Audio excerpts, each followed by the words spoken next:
Ayan kabayan, Toyota Yaris na naman tayo. Magtanggal pa rin tayo ng front bumper. So, may bago yung front bumper na yan. Yung fender may bago, blending yung pintuan.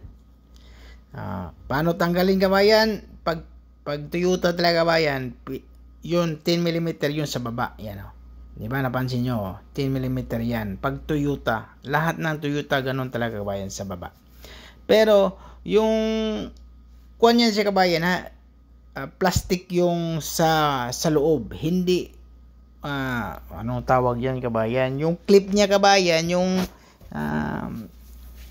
dinidikitan ng 10mm plastic yon, so hindi kakalawangin yon. Kakalawangin yung kalawang lang yung sa 10mm lang, pero walang problema yon kasi matanggal pa din yon eh. Tapos yun, tanggal na siya agad kabayan, no? Saglit lang tanggalin kabayan. Ganun lang kasimple tanggalin. Kasi yung sa taas noon, isang tornilyo yan. Tapos tanggalin natin yung headlight kasi bago yung fender na yan. Tapos tatanggalin na lang natin yung wiring din sa one. Mas maganda kasi kabayan, tanggal mo na yung headlight para hindi ka na mahirapan. Yan, katulad yan, no? So, tinanggal pa rin natin yung mga sakit niyan sa mga ilaw. Tapos pagkatapos niyan, tatanggalin natin yung fender. Kasi bago naman yung fender kabayan. Tapos yung pintuan kabayan, kahit hindi na natin tanggalin yung buo yan na yan. Kahit ititip na lang yan natin yung buo, yung buong kotse, papasok na natin sa oven. Ganun lang.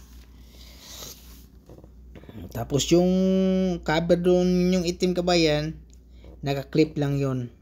Tapos yung sa may sa baba, yan o, clip yan. Naka-clip yan sa kabayan.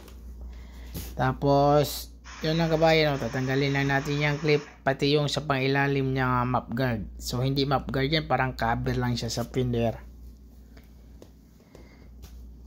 Yan o. So 10mm pa din siya.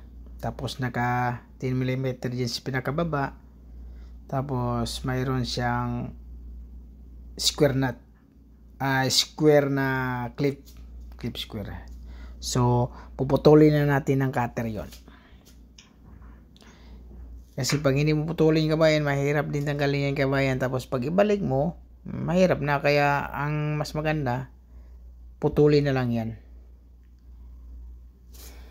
Yan. Tapos mayroon palang tornilyo sa loob yan.